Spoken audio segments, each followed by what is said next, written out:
Bienvenue sur Africa 24 dans cette nouvelle édition de l'information. Voici les titres de l'actualité. Une date retenue pour la présidentielle au Sénégal. Le Conseil constitutionnel s'est finalement aligné sur la date avancée par la présidence. Le premier tour devrait se tenir le 24 mars. La destitution au Mali de Choguel Maïga au poste de président du comité stratégique du M5 RFP. Le mouvement du 5 juin, rassemblement des forces patriotiques qui s'était longuement mobilisé en 2020 pour réclamer le départ du président déchu Ibrahim Boubacar Keïta. Et puis la visite à Cotonou d'une délégation de la Direction générale des douanes du Niger. Une visite qui entre dans le cadre de la mise en service du pipeline Niger-Bénin. Les détails à suivre dans ce journal. Nouveau rebondissement politique au Sénégal. Depuis le report de la présidentielle initialement prévue le 25 février, le pays était dans l'attente d'une nouvelle date. À l'issue d'un dialogue national, un certain consensus avait été trouvé autour de la date du 2 juin. Mais ce mardi, le Conseil constitutionnel a déclaré, je cite, que la fixation de la date du scrutin au-delà de la durée du mandat du président de la République en exercice est contraire à la Constitution. Une décision prise en compte par la présidence qui a donc avancé ce mercredi la date du premier tour pour le 24 mars. Annonce contredite quelques minutes plus tard par le Conseil constitutionnel qui l'a fixé au 31 du même mois. Après plusieurs heures de confusion, l'instance s'est finalement alignée ce jeudi sur la position de la présidence. On reste au Sénégal où le projet de loi d'amnistie a été adopté par l'Assemblée nationale ce 6 mars.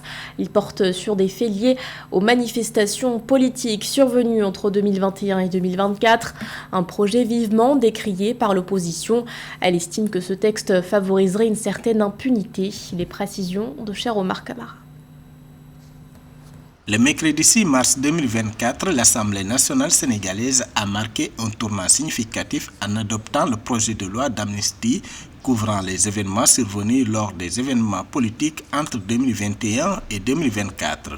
Cette loi historique vise à pardonner tous les faits susceptibles d'être qualifiés d'infractions criminelles ou correctionnelles perpétrés entre le 1er février 2021 et le 25 février 2024, aussi bien en territoire sénégalais qu'à l'étranger, en lien avec des manifestations ou motivées par des considérations politiques. Cette décision de l'Assemblée nationale, selon le gouvernement sénégalais, illustre un pas vers la réconciliation et la consolidation de l'unité après une période de tension politique.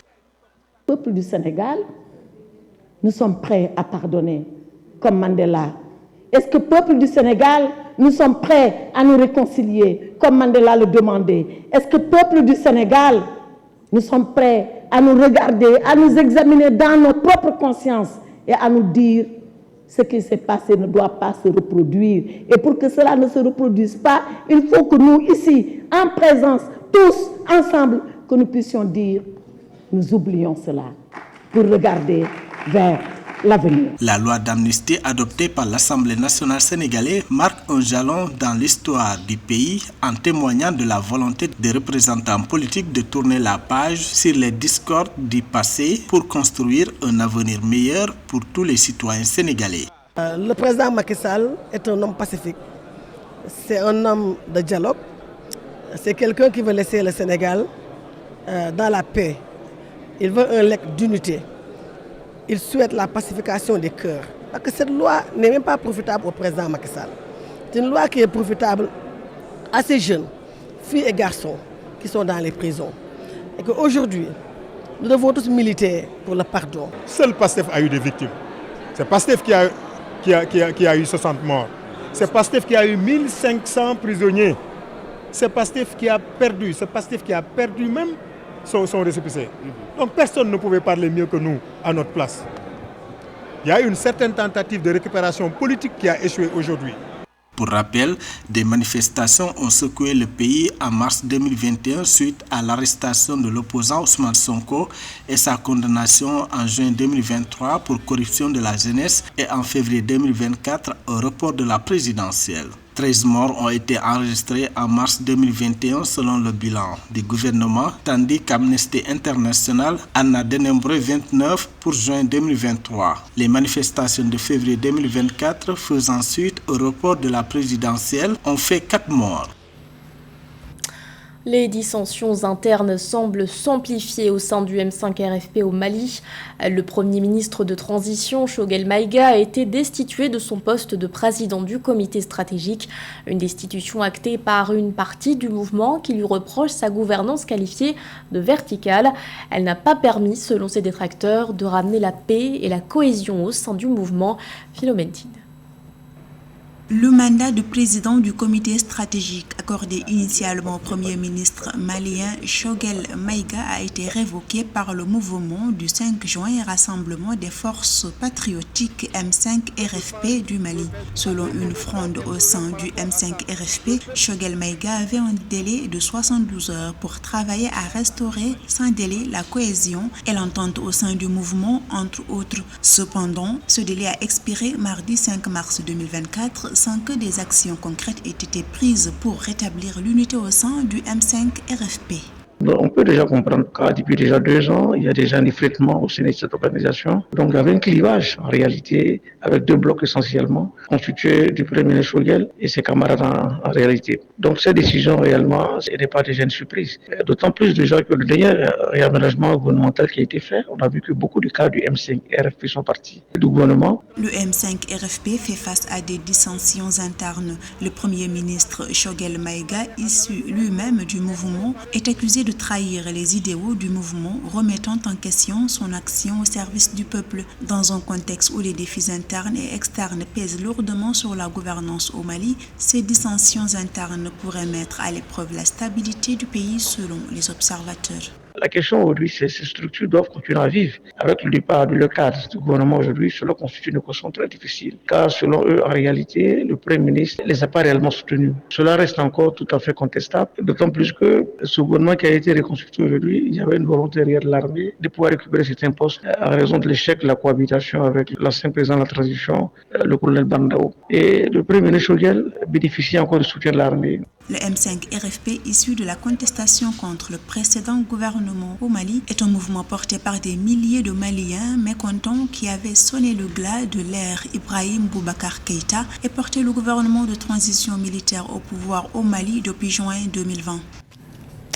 Retour à présent sur la 18e conférence de l'Union parlementaire des États membres de l'Organisation de la coopération islamique qui s'est récemment clôturée en Côte d'Ivoire. Les participants ont notamment planché sur des stratégies de riposte face au changement climatique. 2 jours de travaux qui ont abouti à la déclaration d'Abidjan constituée de 12 recommandations. Les précisions de Philippe Acquois. Le thème « Changement climatique dans le monde, quelle riposte des pays membres de l'UPCI ?» Les travaux de la 18e conférence de l'Union parlementaire des États membres de l'Organisation de la coopération islamique, UPCI, tenue du 2 au 5 mars 2024, avaient pour objectif d'identifier des solutions visant à réduire les vulnérabilités liées à la crise environnementale dans le monde. Dans son propos de circonstance, le nouveau président de l'UPCI, Adama Bictogo, président de l'Assemblée nationale ivoirienne, a plaidé en faveur du renforcement des efforts des pays membres de l'UPCI pour la réduction des effets des changements climatiques. En tant que nouveau président en exercice de l'UPCI, tout naturellement, partout où je serai, je saurai que c'est la Côte d'Ivoire qui est présente et je donnerai le meilleur de moi-même pour que la Côte d'Ivoire soit au rendez-vous des grands. À l'issue de 2 jours de travaux, l'UPCI s'est engagé à mettre en place des mécanismes afin de lutter contre les changements climatiques. En outre, les parlementaires des pays membres de l'Organisation de la conférence islamique ont dénoncé à l'unanimité la situation humanitaire à Gaza. Adoptée au terme de ces travaux, la déclaration d'Abidjan comporte 12 recommandations. Il s'agit entre autres de l'instauration d'un couloir humanitaire à Gaza, de l'arrestation des criminels de guerre, de l'engagement résolu des pays de l'Union à faire face aux défis du changement climatique qui menacent le monde, et de la condamnation du terrorisme sous toutes ses formes.